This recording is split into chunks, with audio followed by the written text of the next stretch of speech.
Hi everybody, welcome back to the Bumpkin News. Today is November the 3rd, 2011, and here we are out making a living, paying taxes.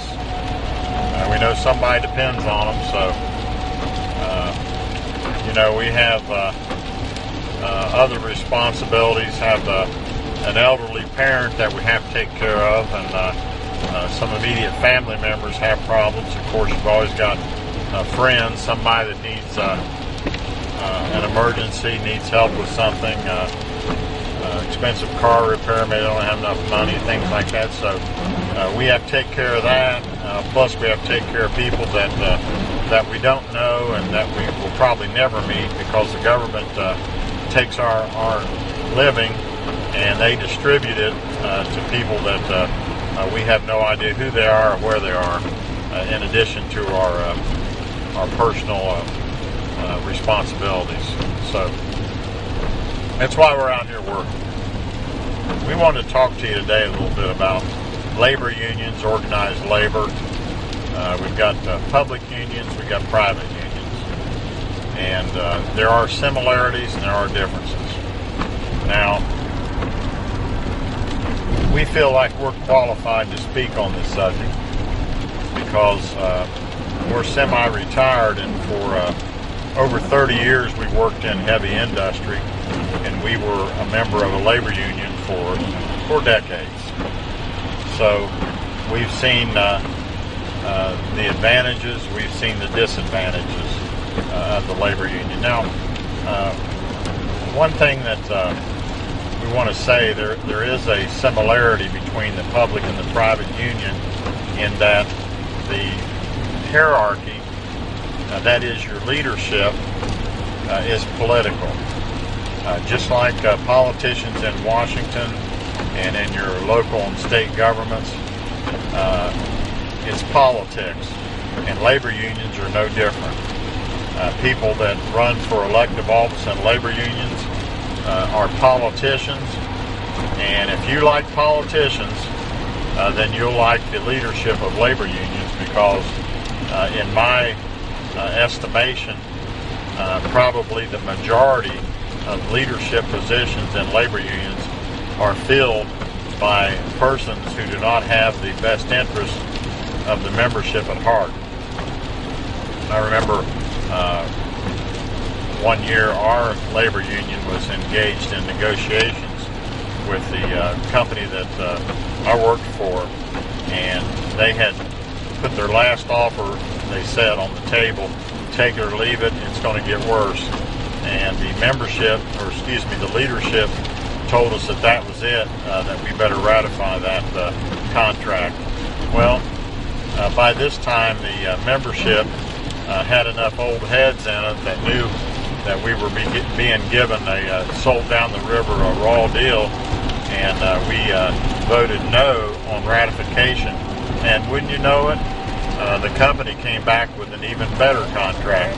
So if we had listened to our leadership, we would have gotten less than we finally got, because the membership stood together. Oh yeah, and there have been cases that I know of where union officials were discovered negotiating in secret areas with company executives, and there have been high union officials that wound up becoming company management people. They began working in management. Not good. These are the kind of things that you run into in labor union leadership. It is political. That's one important thing that you have to bear in mind, that you're dealing with a lot of politics when you're dealing with labor unions. So that's a similarity. Same thing with public unions. Politics involved. You get people that are deadbeats, and you have to work with them, you have to carry them because you're in a union. It's one of the disadvantages of it.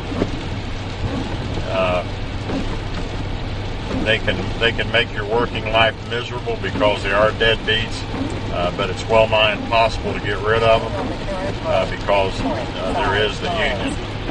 On the plus side, the strength in numbers in this case, and you can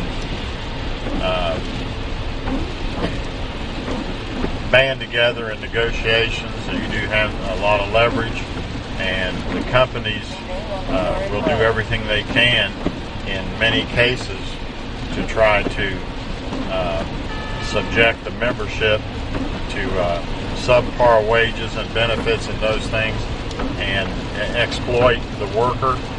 And in that regard, unions have been good because they have been able to get a fair wage for a fair day's work.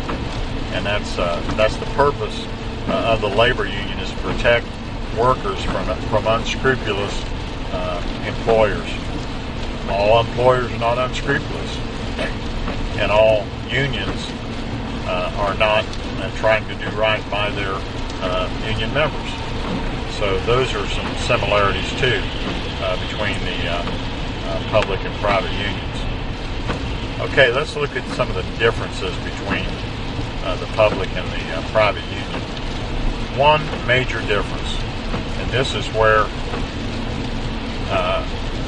I run afoul of conventional wisdom. Right now we're engaged in a discussion in this country that states are trying to limit the power of government unions. These are public unions. And the advocates for these unions are trying to portray this as an assault on all unions, which is not the case. They're trying, it's just like the gun control people, they try to lump every firearm into the category of an automatic weapon, when we know that there are bolt action single shot weapons, there are semi-automatic weapons, and there are fully automatic weapons. And every semi-automatic rifle that you get is not a fully automatic machine gun as portrayed by a lot of gun control people. They want to warp and twist the conversation to influence people that are ill-informed and don't understand these things. So when we talk about a public union and states reorganizing their budgets and the way that they deal with these unions, we're not talking about private unions, only government unions. The government union negotiates for their working agreements with the taxpayer. There's no profit, there's no free market here. They're dealing with the taxpayer. And when union benefits, union wages, everything that's expensive increases in the public sector, in public employees, taxes are going to go up, because that's where it comes from. It's from the taxpayer. And in some states, the citizens have voted in a more conservative legislature, and in some cases a conservative governor, that they are trying to reduce costs and make public wages and benefits more in line with what's going on in the private sector. It doesn't seem to be right. I'm out here working right now. I'm working for $13 an hour. High school graduate, a little bit of college, U.S. Army veteran. I am semi-retired.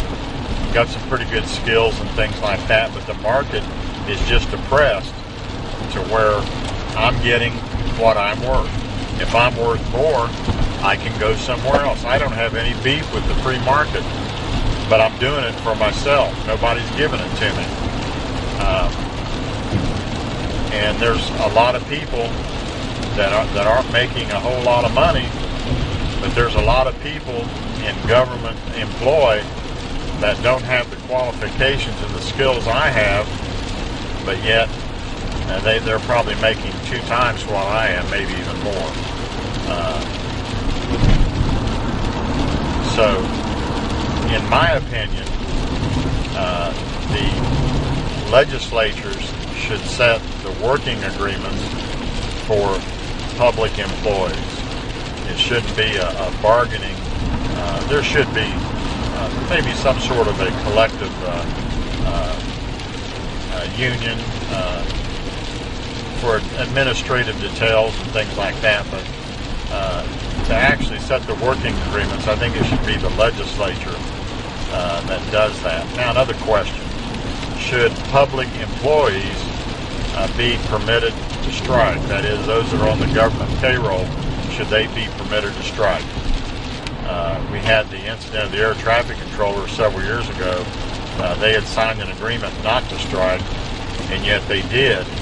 And Ronald Reagan fired all of them. Safety issues are involved here. But we asked that question: should people on the public payroll be permitted to strike? And remember, this is just public unions, not private unions. A lot of people jump up, yes, absolutely, absolutely. Well, I'll tell you what, I got a high regard for members of our military. I think they're underpaid. These guys, many have suffered the loss of their arms, their legs, their eyes, and other severe bodily injuries.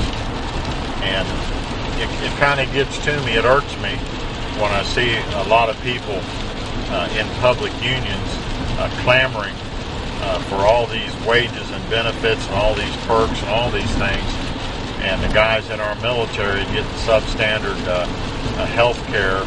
And out there, I know when I was in the service, I figured it up one time and I was making 25 cents an hour around the clock. If you think it's really great, join. You know, if you think you got it made, join. If you think the food's always wonderful, the medical care is always great, hey, join up and see how you like it. So, in my opinion, if a teacher can go on strike, the U.S. Navy should be able to go on strike. If the sanitation worker can go on strike, hey, soldiers should go on strike, be able to go on strike. If other public employees can strike and sit down on a job, walk out, wildcat, whatever, then our air defense military personnel should be able to sit down on the job and go out on strike. What's good for the goose is good for the gander.